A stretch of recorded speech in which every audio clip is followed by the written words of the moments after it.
1950년 9월, 운명 같은 엿새를 함께한 사람들이 있다.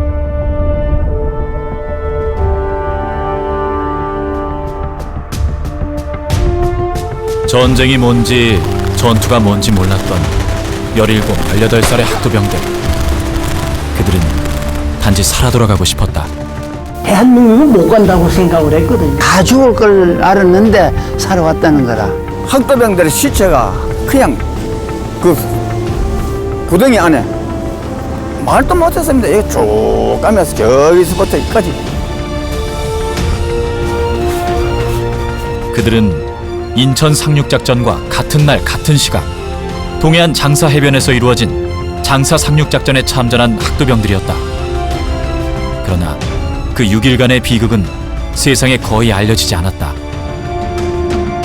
1950년 9월, 동해안 장사리 해변에서는 무슨 일이 있었던 것일까?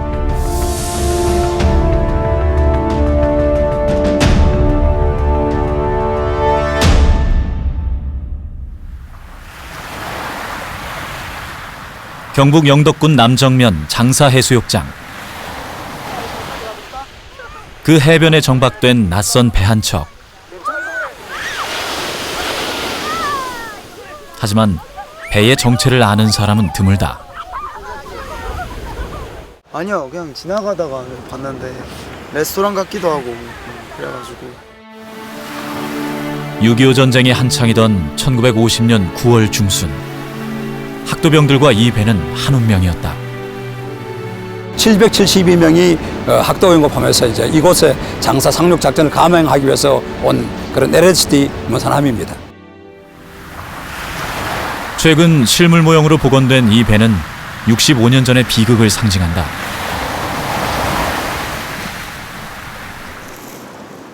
그 비극의 주인공들을 주민들이 수습해 합장했던 장소에 위령탑이 있다.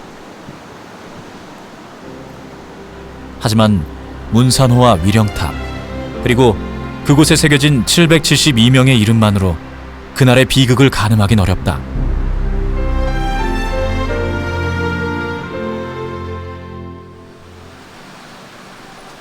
그 772명의 참전자 명단 가운데에는 유병추 씨의 이름도 들어있다. 그가 매일 출근하는 이곳은 장사 상륙참전 유격동지회.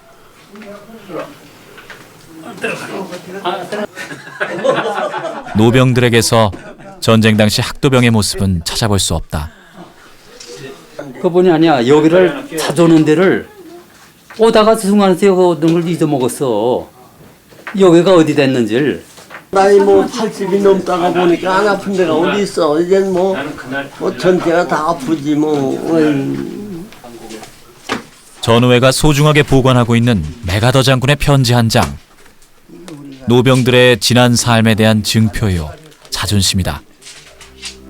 동지들의 수행한 전투는 혁력한 것이었으며 동시에 최고의 찬사를 받을 만한 것이었습니다.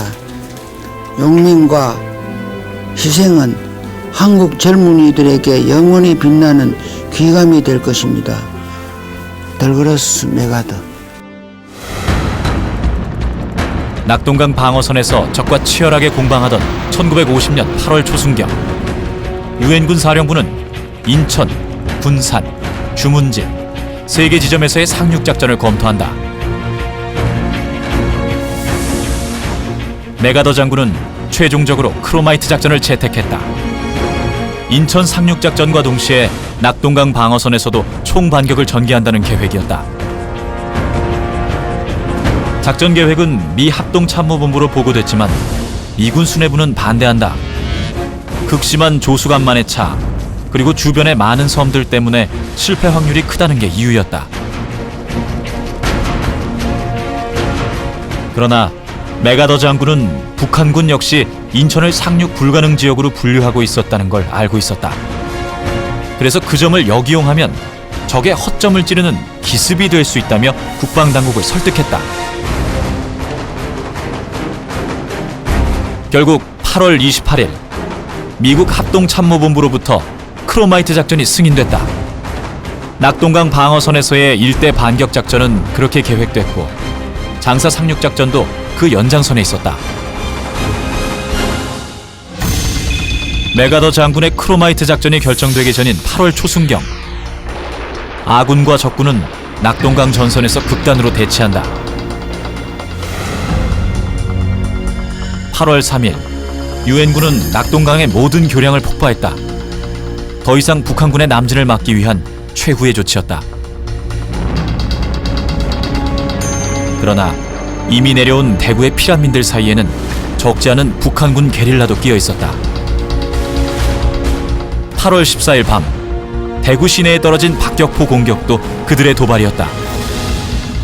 대구 시내에 박격포탄이 떨어지기 시작하면서 대구 시민의 분노가 굉장히 끌어올랐습니다. 모두가 전쟁에 참전하겠다는 의기에 부풀어 올라서 학도병이 모여든 건 그 무렵이다. 모집을 주도한 사람은 주로 학도호국단 간부와 지역 유지들이었다. 학도병 대부분은 대구 경북 지역이나 그곳으로 내려온 피란민들이었다.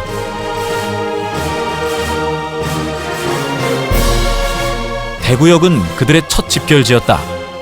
당시 고등학교 3학년이던 유병추 씨도 그곳에 있었다. 우리 집이 대구입니다. 대구인데 대구에서 그때 이제 휴교령이 내서 이제 전선에 가라 소리는 못 하고 이제 후방에서 방위 업무를 좀 봐야 되겠다 이런 이야기야.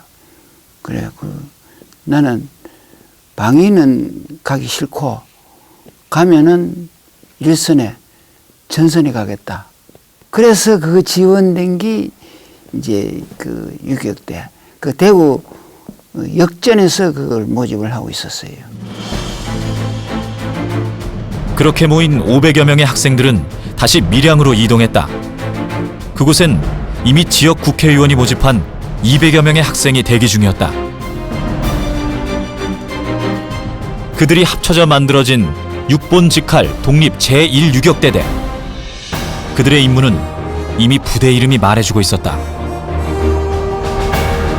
드물게는 20대 청년도 있었지만 대부분 18세 전후의 학생들, 간혹은 중학생도 포함되어 있었다. 1950년 9월 10일, 유격대 앞으로 명령이 떨어졌다. 작전 개시일은 9월 13일. 목표 지점은 영덕군 장사해변. 명령권자는 정일군 육군 참모총장이었다. 포항 지역에서 공세를 벌이는 북한군 제2군단을 견제하고 약화시키기 위해 적 후방 장사동에 상륙하여 보급로를 차단하라.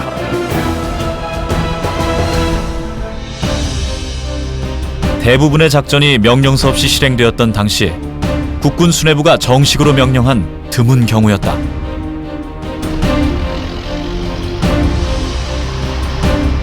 이미 포항을 적에게 내주고 대구와 부산까지 위협받던 당시에 유엔군 참전으로 전선은 교착 상태였다. 7번 국도가 뚫릴 경우 부산은 곧바로 적의 수중에 들어갈 상황이었다. 그러므로 7번 국도를 완전히 장악, 북한군의 보급 차단이 반드시 필요했다.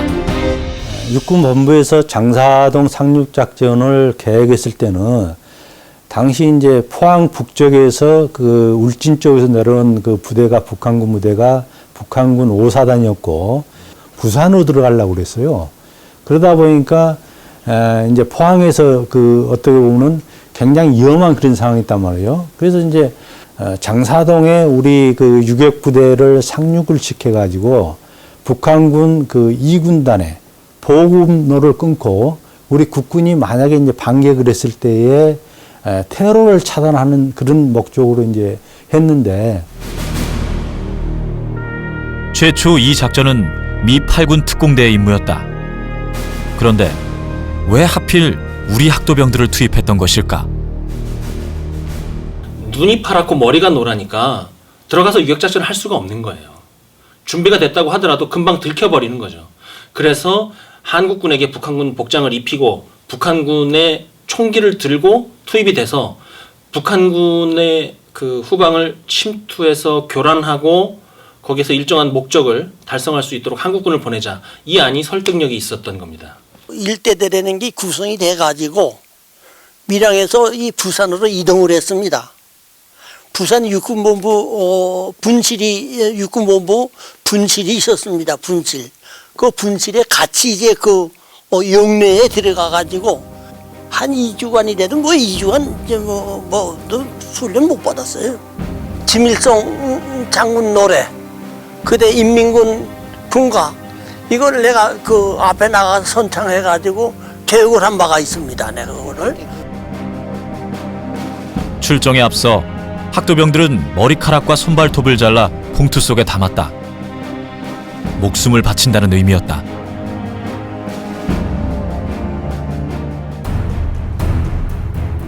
당시 동해상으로 올라온 태풍 케지아의 영향으로 작전이 하루 연기된 9월 14일 오후 4시경 학도병 4개 중대는 문산호를 타고 부산항을 떠난다. 그리고 미 해군 앤디코트함의 호위를 받으며 포항 북쪽으로 올라갔다. 태풍으로 인한 맹렬한 파고 속에서도 문산호는 북진을 계속했다. 부산 출발 13시간 만인 새벽 5시. 그들이 도착한 곳은 태풍 속의 영덕군 장사리. 그러나 상륙은 여의치 않았다. 5시 30분경에 선미 닷을 때리고 접안을 하게 된대요. 들어갈 때 이제 한미에 있는 닷이 끊어져 버렸어요. 떨어지니까 어떻게 되냐? 바람에 의해서, 파도에 의해서 한미가 뺑 돌게 됐죠. 결국 문산호는 해안선의 평행으로 놓이면서 좌초됐다. 우리는 그 좌초된 것도 모르고 하여튼 여기서 그냥 상륙을 하라. 문산호가 좌초된 곳은 해안선과 수십 미터 거리. 북한군의 총탄이 날아들었지만 상륙 명령이 떨어졌다. 고무보드 같은 거 2개를 놔고서 이제 그걸 타고 나가다가 일중대가 그 인민군 200m 산에서 그걸 내려 쏘는 바람에 그 전부 다 그 물에 좌초되고 전사하고 이랬다고. 5, 6미터나 되는 파도가 배를 두들기고 어둠 속에서 적의 포탄 세례와 총알이 멈춰선 배 위로 쏟아졌다. 분장을 하고 바다로 뛰어들었는데 뛰어드는 대원들은 모두 물속에 빠져 죽은 것 같았다.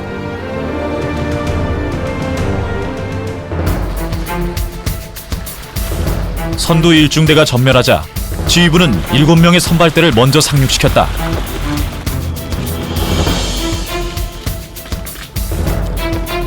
해변의 소나무에 밧줄을 묶어 대원들의 상륙을 돕기로 한 것이다. 소나무에 연결을 해가지고 그 로퍼를 타서 많은 우리 상륙대원들이 이제 상륙을 하는 과정에서 많은 우리 아군들이 전사를 하게 됐습니다. 그날 문산호가 정상적으로 접안됐다면 학도병들의 희생을 막을 수 있었을까? 비칭이 돼 있어도 마찬가지 많은 피해를 입었을 겁니다. 그 당시에 이제 보시는 바와 같이 지경 고지하고 부엉동 고지에 고지가 2개 있었습니다. 여기에 북한군 1개 대대가 잠복을 해 있어가지고 오는 것을 보고 때를 맞춰가지고 일제 사격을 가한 거죠. 그 총알이 그 머리 위로 많이 날아가는데 그 소리가 처음 듣는 소리라서 이제 죽었다.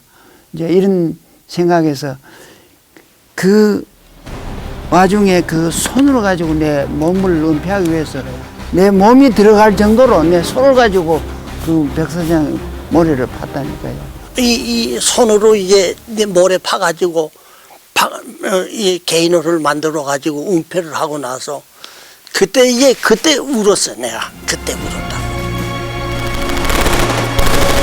학도병들은 소나기처럼 쏟아지는 적탄을 뚫고 상륙을 감행했다. 아비규환의 시작이었다. 전멸이 그게 나가다. 그거 엉덩이 하고 쓰러지지. 눈이 디비치죠. 왜 그러냐면은 전우가 그 쓰러져 가면서 자기 어머니 부르고 이럴 때에 정말 참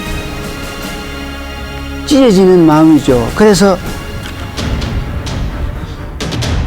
피를 뿌리며 모래밭에 쓰러지는 전우들을 보면서도 학도병들은 고지를 향해 전진해 나갔다.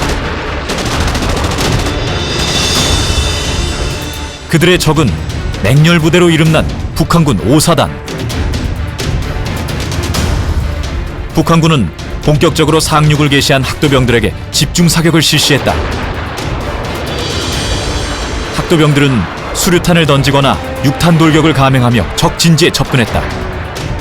적의 200고지를 탈환하고 총소리가 잦아들 즈음 학도병 전사자는 60여 명, 부상자는 90명이나 됐다. 학도병들이 적의 거점인 200고지를 완전히 탈환하고 동해안 7번 국도를 차단한 시각은 9월 15일 오후 2시 50분경. 상륙작전 개시 10시간 만이었다. 한편 그 시각 서해안에선 또 하나의 상륙작전이 감행되고 있었다. 인천 상륙작전이었다. 메가더 사령관 자신도 5,000대 1의 도박이라고 말했을 정도로 성패의 예측이 어려웠던 인천 상륙작전. 같은 날 비슷한 시각 동해와 서해에서 이루어진 장사 상륙작전과 인천 상륙작전. 두 상륙작전을 어떤 함수관계로 보아야 할까?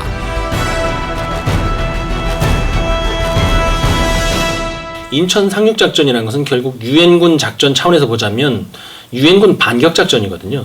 인천 상륙작전도 그 반격작전의 일부입니다. 유엔군 반격작전의 양축은 인천 상륙작전과 낙동강선 반격작전이었고 그 양축 중에 한 축인 낙동강선 반격작전에 크게 기여한 작전이 바로 장사동 상륙작전이다. 이렇게 평가를 하는 것이 올바르겠습니다. 비록 무리한 상륙작전이었지만 이 작전으로 인해서 북한군의 시선을 동해 쪽으로 집중하게 됨으로써 인천 상륙작전을 성공시키는 데 큰 기여를 했다고 볼 수 있습니다. 북한군의 전력을 약화를 이제 시켰고, 그 다음에 북한군의 이제 보급을 방해를 했단 말이에요. 이제 그런 측면에서 작전적인 이제 성공으로 이렇게 이제 평가할 수 있는 부분이죠. 북한군 2군단의 후방 교란과 보급로 차단이 목표였던 장사 상륙작전. 결과적으로 북한군 전력을 낙동강에 묶어둠으로써 이 작전은 인천 상륙작전의 성공에 크게 기여했다.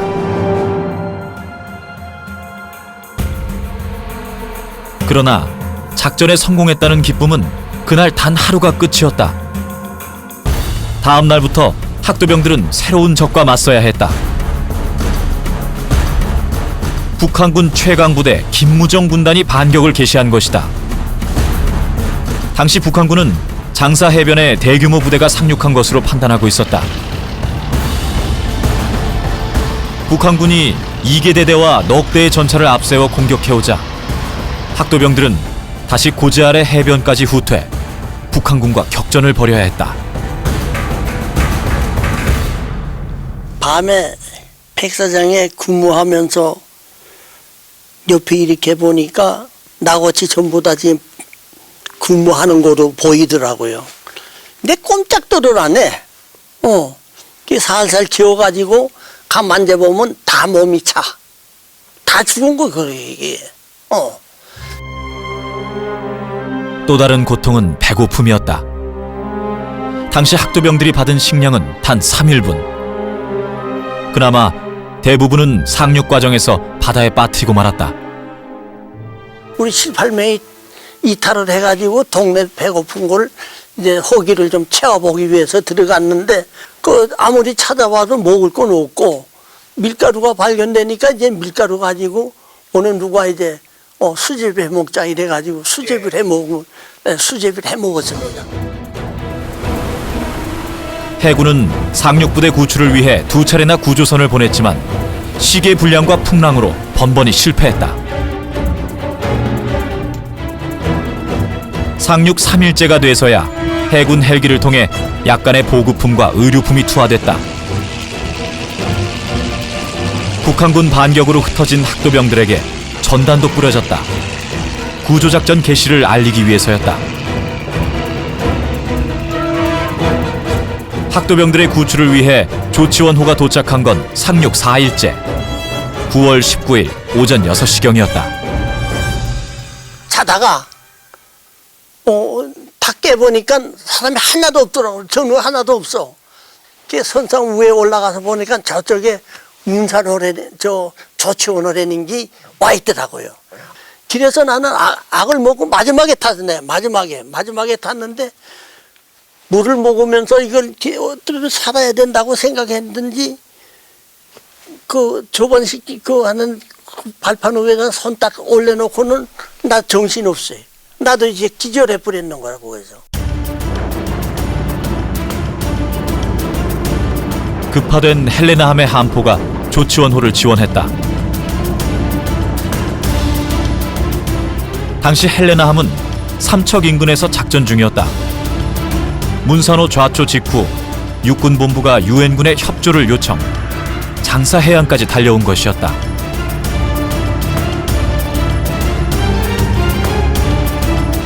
탈출 과정에서도 학도병들의 희생은 이어졌다.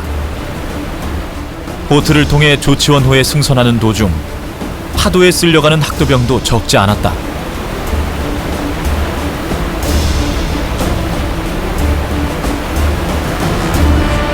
어렵사리 배 앞에 당도했어도 밧줄 그물을 타고 오르다 떨어져 전사한 학도병도 있었다. 지난 3일간의 악전고투로 지칠 대로 지친 대원들에게는 탈출마저도 힘겨운 짐이었다. 그 와중에도 북한군의 공격은 계속됐다. 아군의 또 다른 부대가 상륙하는 것으로 알고 더욱 맹렬하게 공격해왔다. 구조작업 과정에서만도 전사자 9명, 부상자 12명이 발생했다.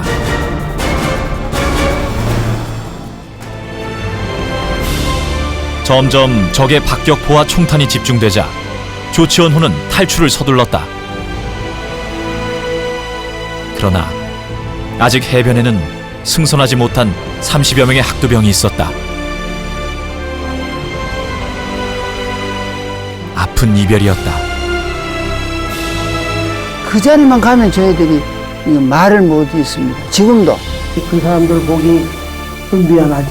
진짜 미안한 일이지. 우리가 지금까지 살아있다는 게 늘 미안한 거. 장사 상륙작전의 학도병 전사자는 총 139명. 큰 희생이었다. 그러나 처음 목표한 대로 국도를 통한 적 보급로를 차단시켰고 적 후방 교란 작전을 완벽하게 수행했다.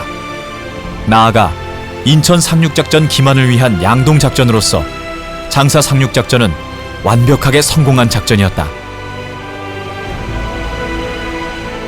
하지만 전쟁이 끝난 뒤에도 그 엿새간의 혈투는 크게 알려지지 않았다.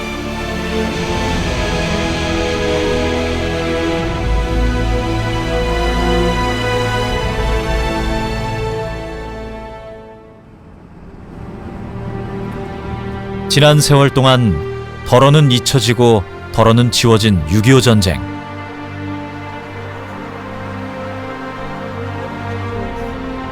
그러나 이 노병들에게 그날은 결코 잊혀지거나 지워질 수 없는 시간이다. 그 엿새간의 전쟁을 또렷이 기억하는 사람들을 만났다. 전직 이장. 여기서 살다가 그러니까 9월달 이제 상륙작전 할 때 그때 이제 우리가 피난 가는 거죠. 배 올 때 그때. 말하자면 배 올 그때는 여기 있다가 배가 와가지고 탕탕탕 총 전쟁하는 끝에 가지고 피난 갔네. 피난 가 있다가 식량이 떨어졌는 기라. 아버지가 영감하게 내가 집에 가 살가 없구나 하고 그게 기억난다고. 엄부의 시체다. 너가 집에 못 간대. 내가 그 소리 지금도 기억나는데 그거 꾸이라. 그때만 하더라도 여기 민둥사 한 가지요. 그냥 뭐 나무가 그렇게 없었단 말이에요. 그때는 없었지. 네. 오히려 은폐할 데가 없었거든. 안타까울 일이라. 무심한 생각이 들어요. 목숨을 걸고 점령했던 200고지는 비극을 애써 덮으려는 듯 지금은 무성한 숲으로 덮여 있다. 그 참 젊은이 그런가? 뭔 길이 있나? 아무 길도 없는데 그냥 목표지가 요 정사이다. 뭐 200고지 뭔지 그때는 몰랐지만 나중에 알았지만 저 산 정상에 가야 된다, 점령해야 된다 이래가지고 막 올라오는데 무슨 힘으로 그렇게 힘을 내서 올라갔는지 그것도 모른단 말이지.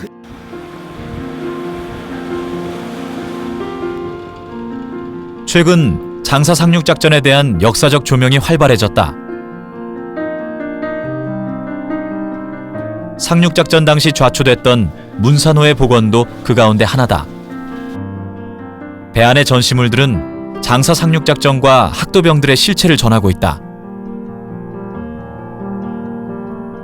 학도병들의 목표였던 7번 국도와 200고지, 장사 해변에서 좌초됐던 문산호까지 당시를 재현한 모습들이 노병들의 잠든 기억을 깨운다. 하면 열흘 정도 하면 거의 끝날 것 같아요. 20일까지는 200고지 바로 여기서 보면 가차원 같은데 한참 돼요. 거리가 한참. 그러나 여전히 아쉬움도 있다. 문산호 모형 함정이 장사 상륙작전의 진실을 모두 담아내기엔 부족해서다.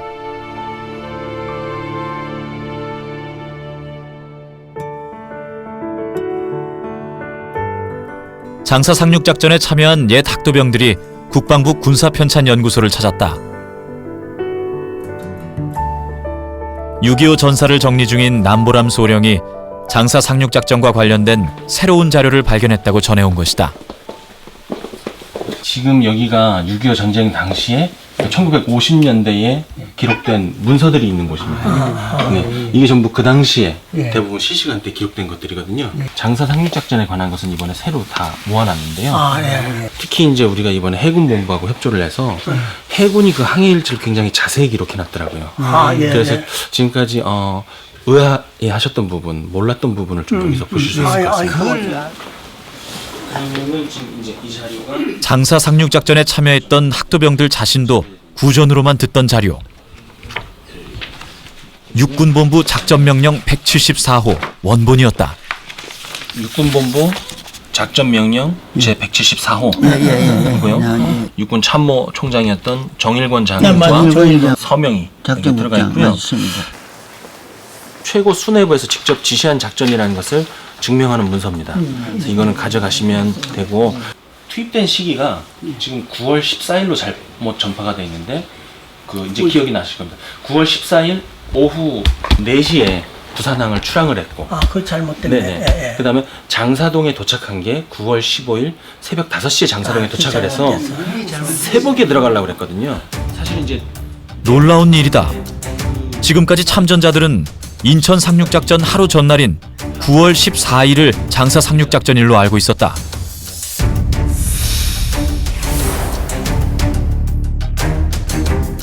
인터넷 공간 거의 모든 정보에서도 장사 상륙작전은 14일이다. 즉, 인천 상륙작전 하루 전날에 이루어진 것으로 기록하고 있다. 참전 학도병들 주장과 같다. 해군 항해 일지에 정확하게 들어간 날짜와 나온 날짜가 기록이 돼 있어요. 이 작전이 개시된 작전 개시 시간은 1950년 9월 15일 06시가 맞습니다. 9월 15일 06시 이전에는 작전 활동을 못하도록 유엔군에서 스탑을 시켜놨어요. 인천 상륙작전 들킬까 봐 가만히 있었다고요. 미 해병대의 기록물에서 장사 상륙작전을 찾아보았다. 작전 개시일은 14일, 장사 지역 상륙은 15일로 기록하고 있다.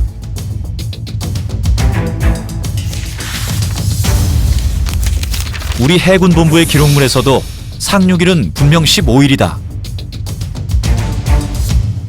육군본부 작전명령은 작전 개시일을 13일로 했어요. 그런데 13일 날 그 태풍이 몰아오잖아요. 그래서 이제 부산항에서 배가 출발한 것은 14일이었고, 오후에. 그 다음에 장사동에 상륙한 것은 9월 15일 날 이제 새벽에 이제 상륙을 해서 전투가 이제 벌어지잖아요. 그렇게 봤을 때에 장사동 그 상륙작전은 최초의 작전 명령상의 작전 개시는 13일이었으나 어떤 태풍의 영향 때문에 실제 작전은 14일과 15일로 이루어진 걸로 14일, 15일 이후로 이렇게 이루어진 걸로 우리가 이제 그 판단할 수가 이제 있겠죠. 장사 상륙작전 또 하나의 주인공은 학도병들을 태우고 간 문산호다. 상륙 직전 태풍으로 좌초된 비운의 함정 문산호. 과연 어떤 배였을까? 문산호와 관련된 최초의 기록은 1949년 3월의 한 기사에서 나타난다. 흉작으로 고생하는 제주도민에게 식량 지원을 위해 문산호가 밀가루를 싣고 갔다는 기록이다. 6.25 당시 문산호는 교통부 해운공사 소속의 민간 화물선이었다. 문산호는 뭐 화물선이 아닙니다. 사실 미 해군에서 사용했던 상륙함 LST였습니다. 상륙 작전을 하기 위한 함정이었죠. 물론 미국이 우리나라에 양도해 줄 때 함정 등 무장을 모두 제거를 했습니다. 그래서 한 포만 달면은 전투함정으로 사용이 가능했습니다. 그래서 사실은 미국은 6.25 전쟁 이전에, 발발 이전에 우리 해군의 LST 천안호 한 척을 우리 해군에 양도해 줬고요. 7척을 우리 교통부에 운송수단용으로 7척을 양도해 줬습니다. 문산호는 2,700톤급으로 길이 100m, 너비 35m의 전차 상륙함이었다. 1943년 미국 인디애나에서 건조 후 2차 대전 중 미 함대에서 활약했다. 1947년 2월 우리나라 정부에 양도되면서 문산호라는 새로운 이름도 얻었다. 그렇게 민간인 선장과 선원들로 운영되던 문산호는 6.25 전쟁과 함께 해군에 징발된다. 그렇다면 장사 상륙작전에서 좌초됐던 문산호는 어디로 갔을까?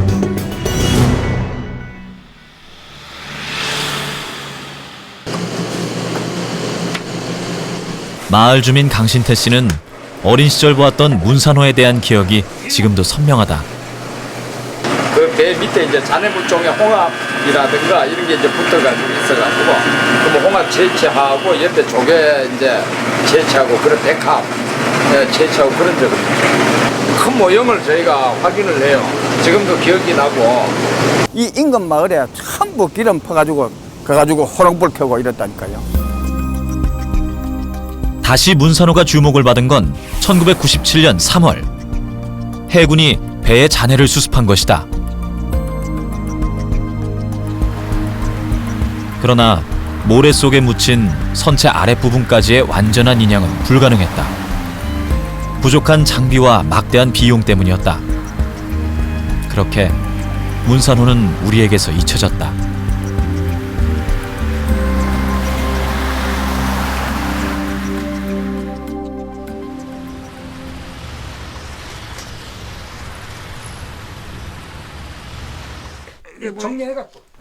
최근 6.25 참전용사 최영섭 예비역 해군 대령이 문산호 선언에 대한 내용을 찾아냈다. 선장과 이제 선원을 찾아야겠다고 애쓴 거예요. 그런데 방법이 없어. 그래서 5만 가지 방법을 쓰다가 말이죠. 학대병 회고로 여기 저 학대병 이거 저 책 있죠. 학대병을 잘 짜왔다. 여기에 있지 않는가 해서 말이죠. 이걸 뒤지는 겁니다. 한 중학교 동창 회보에 문산호 선장의 이름이 있었다. 지금까지는 772명 학도병과 운명을 함께한 문산호 선원들이 누구였는지 전혀 알 수 없었다. 이걸 한자 한자 찾아낸 겁니다. 여기에 말이죠. 뭐라고 나오는 거 하면 이렇게 나옵니다. 부산을 떠나 장사도로 출발한 2,700톤급 LST 문산호 선장 민간인 황재중은 근데 요거는 10월 22일 날 해군에서 해군본부에서 특별 명령이 나옵니다. 근데 이게 임명과 동시에 말이죠. 이건 해임입니다. 이거 왜 이러냐? 명해임 전사. 그리고 단기 4283년 9월 16일부 상기지 않은 동해안 상륙작전 중 전사한 문산호 선원님. 이게 입수된 겁니다. 이게 며칠 전이에요. 그래서 이제 인사명령안에 따르면 선장과 선원들은 문산호 좌초 당시 전사한 것으로 나타난다.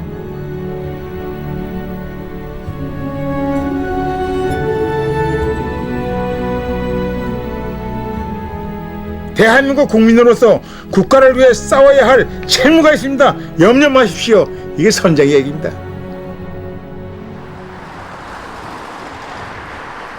장사 상륙작전 유격동지회 노병들이 포항의 한 방송사를 찾았다. 예예예. 아 근데 건강하십니다. 네? 네 분이 돌아가셨죠. 다 가버렸습니다. 그게 한 25년 됐습니다. 예예 맞아요. 예. 내 혼자 남았다. 이 큰일 났다. 회장님은 남아 계신가요? 예예예. 못 보신 그런 한을 다 이렇게 가슴에 품고. 1991년 네, 이복은 PD는 방송 최초로 장사 상륙작전을 세상에 알렸다. 유격대원들과의 인연도 그때부터 시작됐다. 이게 또 얼마 안 남았습니다. 전부 다 파일로 다 집어넣어야 되는데 여기 한번 보십시오. 1991년 6월 18일 자료실에 가면 요거는 이제 모니터를 할 수가 있고요. 옛날 화면을 볼 수가 있는 거고.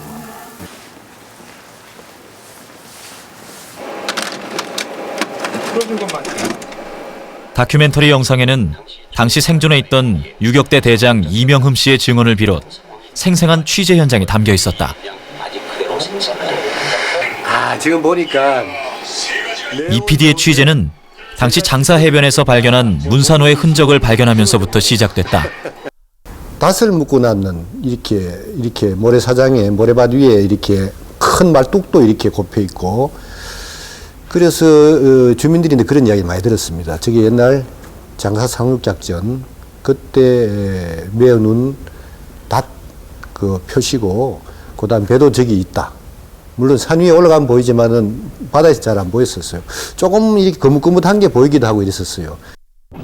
아직도 그 잔해가 조금은 남아있을 다큐멘터리 영상은 해수면 위에서도 볼 수 있을 정도로 문산호의 잔해를 보여주고 있었다. 사람들의 뇌리에서 까마득히 잊혀져가는 잔해를 찾아보았다.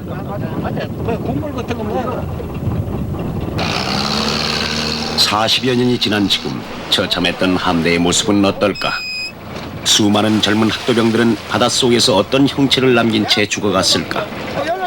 아직도 남아있을 법한 그들의 한 맺힌 처절한 절규를 찾아 물속 깊이 들어가 봤다.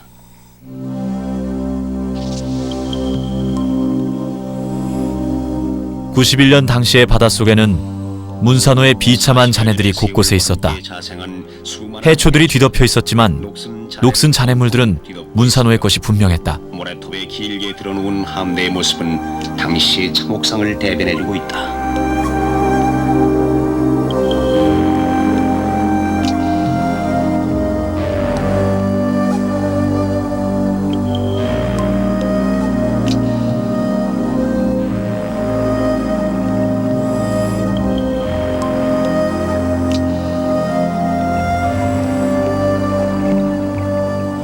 불발되어 거의 원형을 유지한 박격 포탄. 그리고 주인을 알 수 없는 군화도 있었다.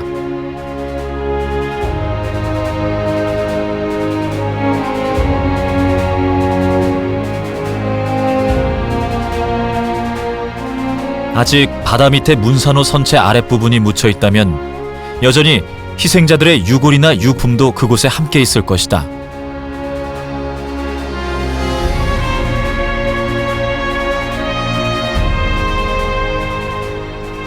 그 밑에 있는 유골이 있든 없든 하다 못해갖고 뭐 그 당시에 군장비라든가 모든 건 있을 겁니다. 총기주도 있을 것이고 그런 것들을 좀 발굴해서 유골이 있다면 유골을 안치해야 될 것이고 그 부분을 드러내서 그 안을 한번 우리가 살펴보는 그런 관심들이 필요할 것이라 생각합니다.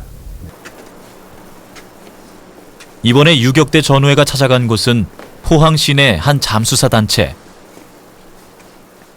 그 6.25 때 장사 상륙 작전에 그 참전했던 사람들인데 지금도 이제 생각하면 안타까운 게 배가 깔아져서 배 밑에 그거 놓아주면 사람이 우리 그 대원들이 많이 거기서 희생되는데 가슴이 답답한 게 이걸 그냥 도고 난 뒤에 한쪽에는 그 바다 밑에 배 밑에 시체가요 아마 70년이 되도록 그냥 참 썩어 자빠져 가지고 있으면서도 우리는 그걸 뭐 알면서 얘가 죽기 전에 이거를 좀 더 발굴을 할 수 있도록 해주시면 어떻겠느냐 이걸.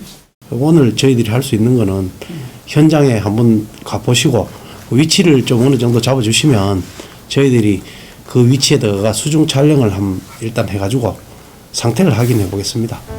예. 내친 김에 노병들은 장사 해변의 문산호 좌초 지점을 탐사해 보기로 했다. 안반이 있어.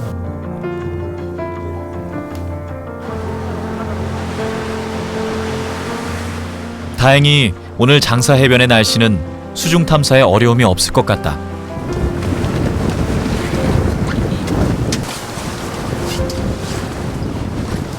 지금 현재는 뭐가 있다고는 단정할 수 없지만은 그 6.25 전쟁 당시에 그 배가 침몰했으니까 그 잔해를 우리가 지금이라도 찾아보려고 지금 들어가고 있습니다.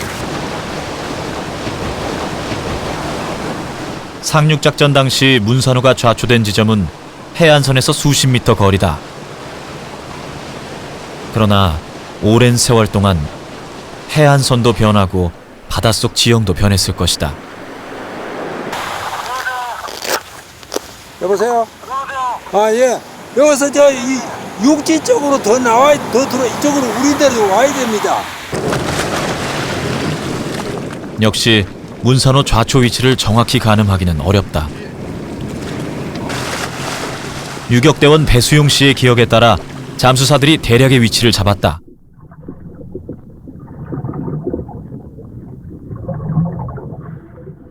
반세기도 훨씬 지난 일이기 때문에 문산호의 잔해가 아직 그 자리에 있을 거란 장담을 할 수 없다. 그러나 막상 잠수사들이 물에 들어가자 노병들의 생각은 달라졌다. 작은 실마리라도 찾을 수 있지 않을까 기대감이 생긴 것이다.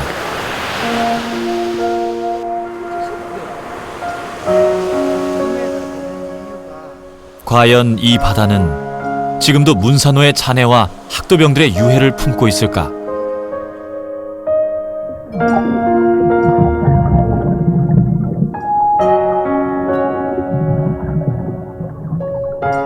바닷속은 맑았다. 하지만 아무것도 보이지 않는다. 이 바다를 잘 아는 노련한 전문 잠수사들이지만 바다는 문산호의 한 조각 잔해도 하나의 유골도 보여주지 않았다.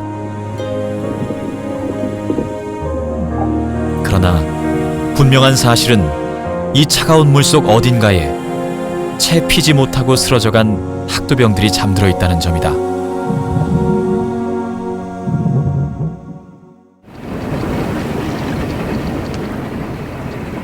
수색 2시간 경과. 뭐 발견된 거 있습니까?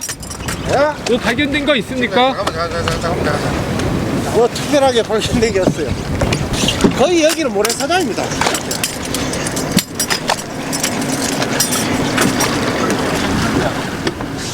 훗날을 기약하며 잠수사들이 철수했다.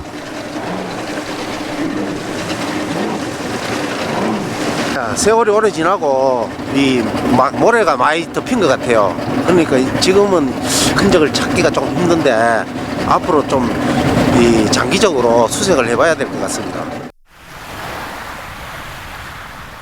지금도 학도병 전우들의 유해가 바닷속에 있다고 굳게 믿고 있는 노병들. 과연 바다는 그들의 믿음에 언제쯤 어떻게 응답해줄까? Hello darkness my old friend, I've come to talk with you again, because a vision softly creeping left its seeds while I was sleeping, and the vision that was planted in my brain still remains within the sound of silence.